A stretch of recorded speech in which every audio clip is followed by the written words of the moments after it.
Welcome to another Down the Rabbit Hole video. I'm talking about a movie that I have not seen since it first was released on videotape back in the mid-80s. When I first saw it, I thought, that wasn't very good, but it seems to have developed a huge fan following, especially in the retro crowd. So I thought, I'm going to watch this again. And that is The Last Starfighter. Everybody I know in kind of the arcade collecting crowd has sung the praises of this film as if it was on par with something like, I don't know, maybe Tron. And I like Tron, but even I'll admit it's not even in the same caliber of kind of the Star Wars realm of fan devotion. So I never really understood, especially with The Last Starfighter, why do people love this movie so much? So I thought, okay, you know what? I'm going to watch it again. It's been several decades since I've seen it. Maybe my opinion will change. So we're following basically the exploits or the life of Alex, who is a young guy who's kind of living in California doing the standard teenage 80s thing. What I always found interesting, though, he actually lives in a trailer park, and I didn't really... It was the first time I ever encountered like somebody who lives in a trailer park as a main character. Most of the time back then you had suburb kids, very few like city kids. But to actually follow the exploits of a bunch of people who live in a trailer park situation was kind of new to me. All right. And of course he wants to go on to do more with his life. He's applying for a school and he's always being brought back by family obligations, and his friends are always telling him, oh, you'll never amount to anything. Very much a sort of a Luke Skywalker vibe, you know, you're in a small situation, you're never going to go anywhere. I thought that was kind of refreshing. Well, one thing that really struck me in watching it this second time, this actually is very related to our plot. Later on in the film, the fact that he lives in a trailer park is actually very central to what's going on in the movie.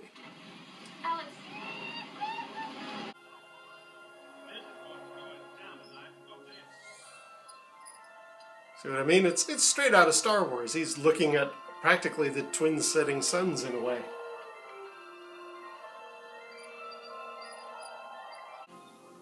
Greetings, Starfighter. You have been recruited by the Star League to defend the frontier against Zur and the Kodan Armada. Yeah. So this is the part that obviously us retro gamers really love. He's living his less than stellar life, so of course he's enjoying the local video game arcade machine, and it is The Last Starfighter, where you fly this ship and you take on these bad guys, and that's pretty much the only excitement he can live in this little small life that he's got. Of course, I never even get a chance to have the time. Things change. Always do. Important thing is when it comes, you got to grab it with both hands. Hold on tight. Now there's some nice moments there of kind of like, here's your, when you see an opportunity, go for it. I like the depth that actually lends to this very kitschy storyline. Thanks, Jack.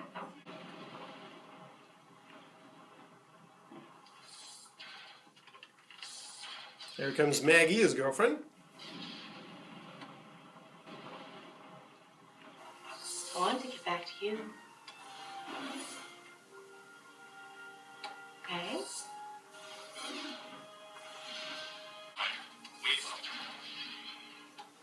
Alex, look!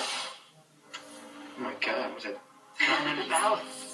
Now this is the major plot point of the whole film. This arcade machine, if you get the high score, it then leads to the rest of the plot, which is very far-fetched, but okay. And again, that's probably why us arcade guys love it.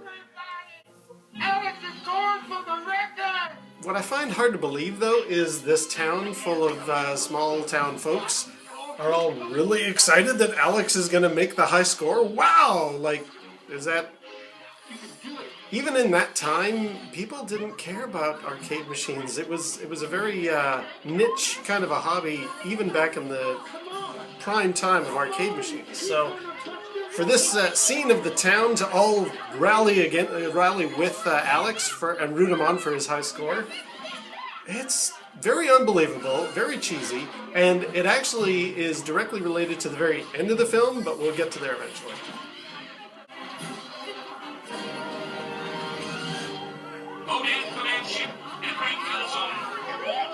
I'll tell you this much, if arcade machines back in 1984 actually had that level of computer graphics on them, I mean this is almost PS1 quality here, we all would have been flocking to this machine.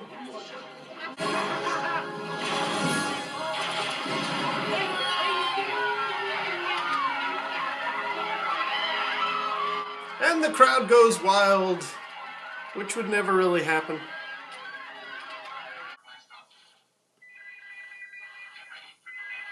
Later on that night, when Alex is alone, he's noticing the machine is going haywire.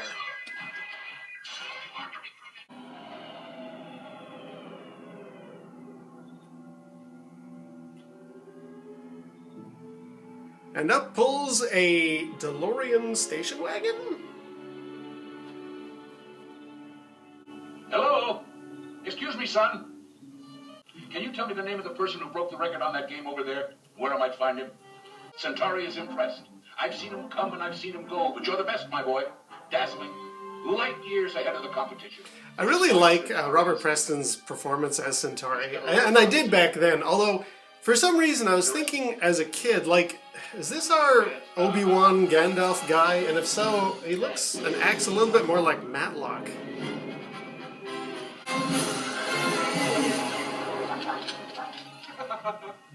The amusing thing about this, it's all a big mistake. That particular Starfighter game was supposed to be delivered to Vegas, not some flea-speck trailer park in the middle of tumbleweeds and tarantulas. So it must be fate, destiny. That's kind of a neat little twist on it, to let the audience know that we hadn't really intended for this to end up where you were, Alex. It was supposed to be in a major center like Vegas. So I didn't mind that too much. That was a neat little development of the plot.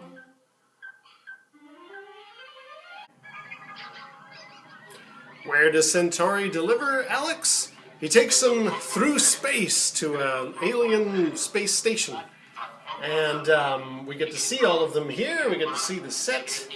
And we eventually meet the other pilots who form the Starfighters that are part of the title. Now, George Lucas had a really good line in some documentary about a lot of filmmakers, when it comes to science fiction or fantasy, they spend a lot of time and money making their set or their makeup or whatever, and they spend film time on it, and that's a waste of time. That's bad editing choices. This film is just fraught with that. I mean, we're well into the movie now, and it's just this pedantic pace of, look at this cool thing. Look at what we can do with these special effects to make the ships look real. Look at all of the building that we did. Look at this giant headquarters. It's like, yeah, move on with the plot. And it's still true today. God stars. I gotta be dreaming. Did you say war? But of course. Why else do you think you're here? You were recruited by the Star League to defend the frontier against Zur and the Kodan Armada. So Alex is now realizing the exact plot of the video game is what he's living now. With these aliens that have got questionable makeup.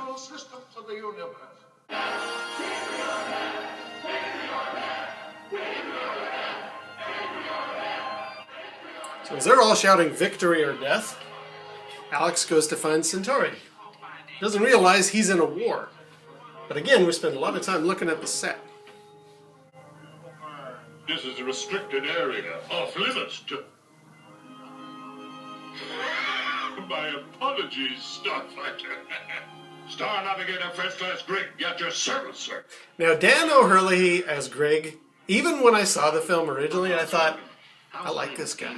And at this part of the film, he isn't really used very much, but in the second half of the movie, he really turns it around. So keep an eye on Greg. He improves things a great deal later on. So Centauri takes him home. Now, a really interesting thing about The Last Starfighter, the film, was the use of computer-generated imagery for the special effects.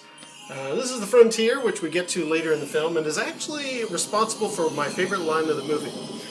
We're about to meet Zur and the bad guys, but some people might say, you know, the special effects, like the fact that they're not using models is what an issue I had with the film. No, when this came out, I remember thinking, okay, they're trying something different. They're trying using computers to render their models instead of the old days of making actual little physical models. I had no problem with that. And in fact, it really does kind of stand up if you can put a filter on of like, okay, these are early computer graphics, but it works rather well. Emperor Zur ordered me to bring his scepter. But I meant to. That's Zur, our very generic bad guy.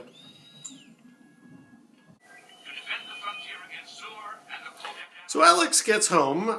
He discovers that Centauri's put a beta unit, which is like a clone of him, into his town so that nobody suspects. Why is Alex not here? And there's some good funny bits with the beta unit. I really like that character. They did well with that. But unbeknownst to either of them, a bounty hunter has been sent by Zur to kill Alex. And it is not certain whether or not to kill the beta unit or Alex. There's some good bits there.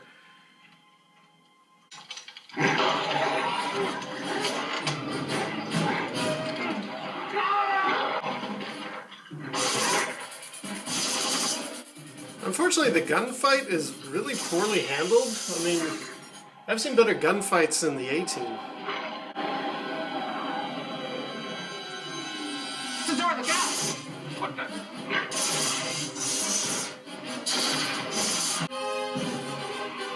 Hey, Centauri. Alex has decided to give this another try to become a starfighter, but Centauri did get wounded in that gunfight with the bounty hunter. You got Centauri. Sir. He's right in here. And this is where Griggs starts to rise up and be more of an interesting character.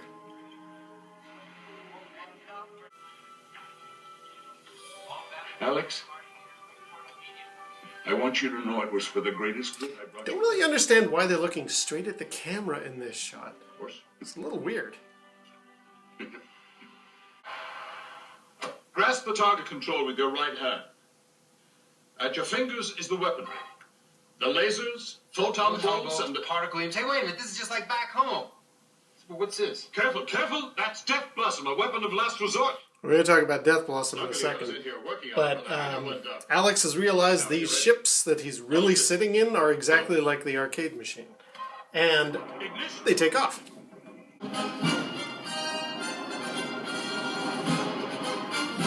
Hold it. Yeah, the effects still hold up today. I mean, it looks really, really nice. No fleet. No Now, starfighter, what no I plan. will give ship, you, me, props and to that's for it. this next sequence, it's a little long, but it's something that we never see in any films, and that is training, learning how to actually control this ship and to do the battle that's going to occur.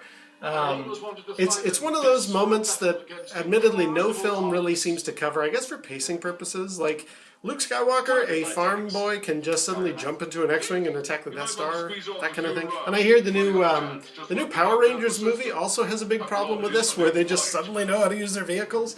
At least in this sequence here, Alex does some training, so we get to learn, we get to work with him like, okay, he's gradually developing the skill. I do like that about this part.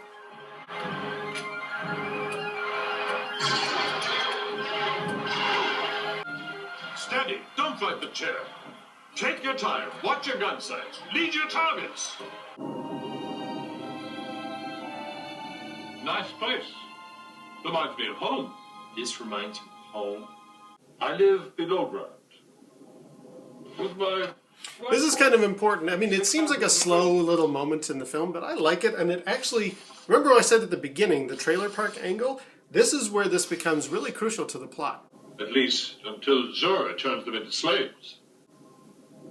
We live in a mobile home. That's a cave that goes places. Only we never went anyplace. A mobile cave that never went anywhere. Fascinating. Yeah. But we have below ground caves near the trailer parks. Me and my brother Lewis used to play hide and seek in them. Hide and seek. So there's some very interesting points of the film. He has suddenly realized his life isn't meaning much, which is what we established at the beginning of the film. And now he's got an idea, hey, with hide and seek, we can destroy the bad guys. Your plan might really have worked.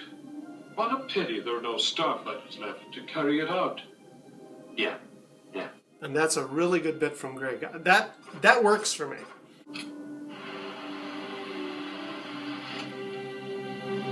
Maybe there is a starfighter left.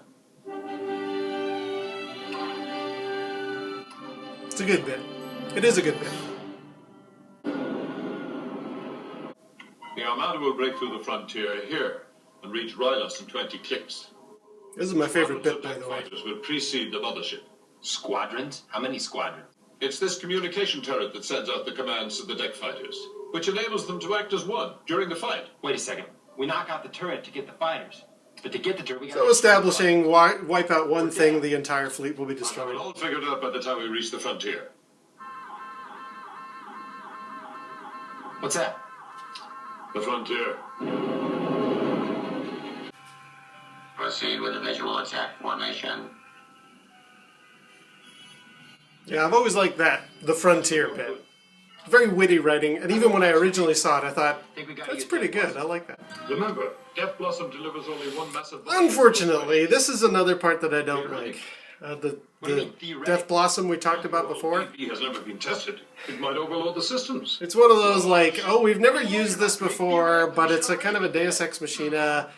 It will allow us to wipe out everything all at once. And it kind of does, and that's a weak point. It's never good to have something like that. I mean, a lot of shows, TV shows, not movies, have actually used that kind of, oh, we've never used this before, well, we'll use it this one time plotline.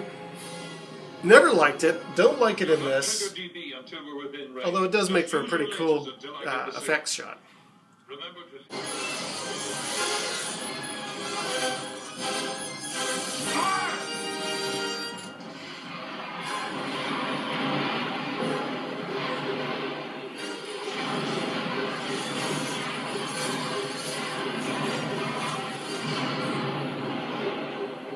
And it wipes out everything. Now, admittedly, that's not something you could have done back in 1984 with even model animation. There's no way you could spin something that fast. So, good use of the effects, I guess. Bad use of the plot.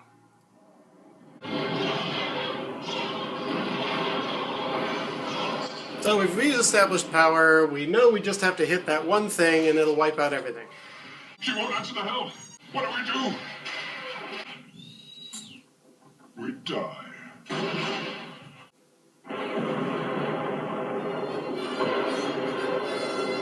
Yeah, I mean, for our kind of copycat of the destruction of the Death Star, it's really weak. You've got to stay, Alex. So the heroes welcome and you're gonna stay with us and all that usual kind of stuff, but I just think it doesn't really come across like the end of Star Wars. You feel like a victory has been achieved. This is like going through the paces. And unfortunately, the very ending is really... This is where I still have a problem today. So, he's saved the universe and he can stay with the alien people and all that kind of stuff. But we cut back to the trailer park for what must have been on paper somebody saying, okay, well, we need a more down-to-earth, homely kind of a happy ending to the story. So the machine goes haywire again. Can't say that I have. And Alex lands the spaceship in the trailer park? What? And it gets worse. It is you. So, okay, the townspeople are glad to see Alex back with a spaceship.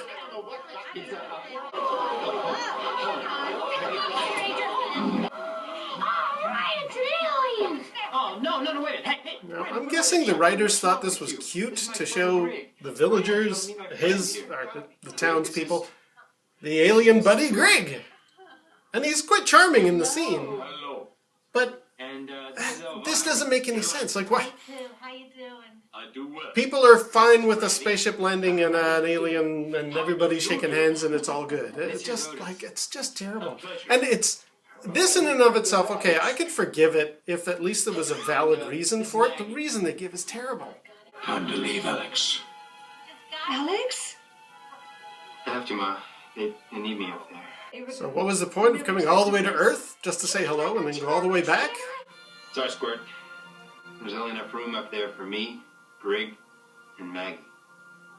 To take Maggie with you. Alex, I don't That's think the plot point. That's why you brought the spaceship back to Earth and it didn't set off any military alerts and there's like the townsfolk are fine with meeting an alien. It's so that the boy can end up with the girl. That's your final resolution? I'm gonna be back. I... See, this is it. This is our big chance. It's like when Otis says, when it comes, you gotta grab Bone with both hands and hold tight. From the beginning of the film.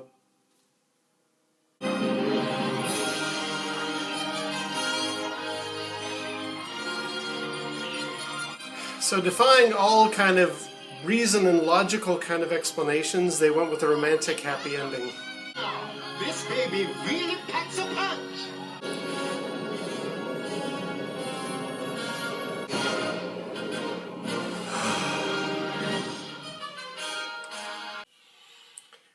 Okay, so, in conclusion, The Last Starfighter has some bits that were quite heartwarming and actually very well done. Really liked Greg, really liked some of the things that we didn't see in other films, like the training session and all that. Some very snappy writing. But even today, I find the film reeks of like made for TV. The pacing, the set design, everything looks like it was just manufactured yesterday in time for filming. Some of the makeup effects are really, really cheesy. It's a very, very cheesy film. And don't get me wrong, I like cheesy films and I'm certainly going to be talking about those in the future. But I just dismiss this as, yeah, that's one of those pieces of junk that you saw a lot of kind of schlock in the 80s in the summertime film route. But nowadays, people really love The Last Starfighter. I mean, it's got a huge following, and I don't get it. I do not understand. I've been very surprised when I did my review of the Alien 3 assembly cut. I was thinking, yeah, that was a bit of a misstep for the Alien franchise, which has since gone to pot. Very pale in comparison to the first two films. I've been really surprised how many people have commented on my review of Alien 3 saying it's actually my favorite film, or it has so many things that I really love about it. And I thought, okay, my dismissing of some films like Last Starfighter probably need to be readdressed because there's a lot of people that love this stuff and I don't remember it being that stellar. And it's still not stellar. I think if it had appeared on television, if it was like V or the original Battlestar Galactica, I think it would get a lot more of a free pass. But for something that was in the theaters, was expecting money at the box office, it's not very good. It has surprised me in the second viewing that it had more redeeming qualities than I remember. I do remember the line from Greg, "It's the frontier." That did make me chuckle, and I have forgotten how much Greg is really, really good. And Robert Preston as Centauri is going for gusto with his performance, even though it's a bit of a mismatch of a character. And there's some funny bits with the beta unit and all that, but generally speaking, it's not a good movie, you guys. I don't know why you think, because it's got an arcade machine, that makes it a good movie. It's not. It has some redeeming qualities, but overall, it's like a 5 out of 10. Not a good show. Anyway, well, I just thought I'd do my revisit of The Last Starfighter, and I hope I don't get too much hate in the comments for this. I'm sorry if this is one of your beloved childhood arcade game movies, but it doesn't stand up. Till next time, we'll see you down the rabbit hole.